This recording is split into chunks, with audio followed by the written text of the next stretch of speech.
আজকে সকাল থেকে আমাদের রান খুলে গেছে মাঠ, ঠিক আছে? কালকে থেকে আমরা শুরু করে দিয়েছি। হ্যাঁ, এখন চলবেই, কন্টিনিউ চলবে। আপনারা দেখছেন নর্থ বেঙ্গল সমাচার, উত্তরের বার্তা, সত্যের পথে। অবশেষে মিটল টাউন ক্লাব জট। চাকরি প্রার্থীরা যারা অভিযোগ করেছিল যে তাদের মাঠ করতে দেওয়া হচ্ছে না এবং ক্লাব কর্তৃপক্ষের মতামত দুটি দিকই তুলে ধরে বিষয়টি সকলের সামনে আনা হলে শুক্রবার অবশেষে দ্বিপাক্ষিক মিটিং এর পর কাটল টাউন ক্লাব মাঠে প্র্যাকটিস নিয়ে তৈরি হওয়া জট। চাকরি প্রার্থীরা এই নিয়ে কি বললো চলুন একবার শুনে নিই। মিটিংয়ে বলা হয়েছিল যে ওদের কিছু দাবি যেমন দিয়েছিল নিয়মাবলী, ওগুলো আমাদেরকে কিছুটা সবকিছু মেনটেন করতে হবে, আমাদের কিছুটা ওদের সবকিছু মেনে চলতে হবে।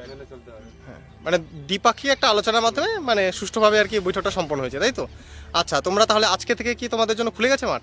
মাঠ খুলে গেছে, আজকে সকাল থেকে আমাদের রান খুলে গেছে মাঠ, ঠিক আছে? কালকে থেকে আমরা শুরু করে দিয়েছি। হ্যাঁ, এখন চলবেই, কন্টিনিউ চলবে। তবে যারা টাউন ক্লাবে ফুটবল, ক্রিকেট, ভলিবল, অ্যাথলেটিক্স দলের বা কোচিং ক্যাম্পের সদস্য নন তথা ক্লাব মেম্বার নন, তাদের জন্য কর্তৃপক্ষের তরফে কিছু নিয়মাবলী দেওয়া হয়েছে যেগুলি মেনে চলতে হবে। বয়সসীমা রাখা হয়েছে 15+। চলুন দেখে নেওয়া যাক সেই নিয়মাবলীতে কি কি বলা হয়েছে। প্রথমত, প্র্যাকটিসের সময়সীমা সকালে 6টা থেকে সকাল 9টা পর্যন্ত থাকবে, জানুয়ারি টু ডিসেম্বর। কিন্তু বিকালের ক্ষেত্রে একটু পরিবর্তন রয়েছে। মার্চ টু সেপ্টেম্বর বিকাল 4টা থেকে 6:30 পর্যন্ত এবং অক্টোবর টু ফেব্রুয়ারি চলবে বিকাল 3টা থেকে 5:30 পর্যন্ত। দ্বিতীয়ত, আধার কার্ড ও ছবি সহ যে পরিচয়পত্র দেওয়া হবে তা প্রতিদিন সঙ্গে করে আনতে হবে। তৃতীয়ত, এই অনুমতিপত্র মানে টাউন ক্লাবের মেম্বারশিপ নয়, অর্থাৎ ভোটাধিকার বা ক্লাব প্রশাসনের কোনো বিষয়ে এই কার্ডধারীরা হস্তক্ষেপ করতে পারবে না। চতুর্থত, ক্লাবের সম্পত্তি ক্ষতি, ক্লাব সম্পর্কে কুৎসা এবং ব্যক্তিগত আক্রমণ শৃঙ্খলা ভঙ্গের মধ্যে পড়বে, ড্রেস কোড মানতে হবে। পঞ্চমত, বাৎসরিক 100 টাকা চাঁদা ধার্য করা হয়েছে, অর্থাৎ বছরে 100 টাকা চাঁদা দিতে হবে।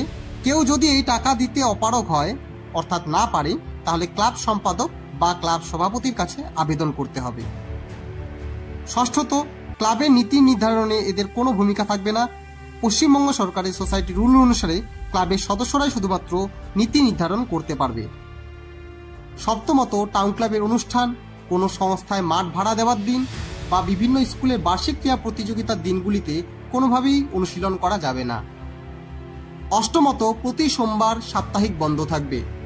এবং সর্বশেষ নিয়মাবলীর মধ্যে যেটা রয়েছে, এই সমস্ত নিয়মকানুনগুলি দেখার জন্য ক্লাবের পক্ষ থেকে একজন মনিটর নিযুক্ত করা হবে, যিনি এই বিষয়গুলি তদারকি করবেন।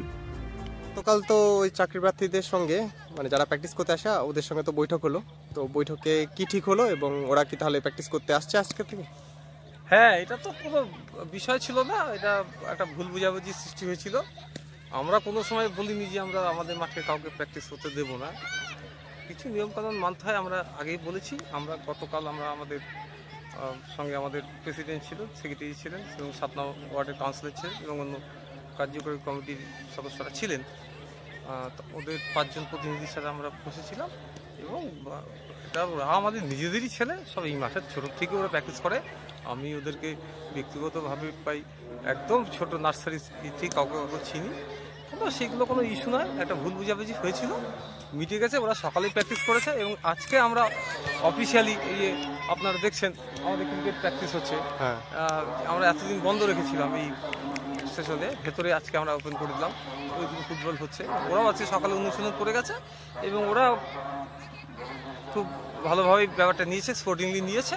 ওদেরও আমি ধন্যবাদ জানাই যে ওরা বিষয়টাকে ইস্যু করেনি, ওটাকে ওরা মাঠের বিষয়কে ওরা ভালোভাবে নিয়েছে স্পোর্টিংলি, এবং ওরা মাঠকে আমরাও যেভাবে রক্ষা করি ওরাও ভবিষ্যতে সেভাবে মাঠকে রক্ষা করবে।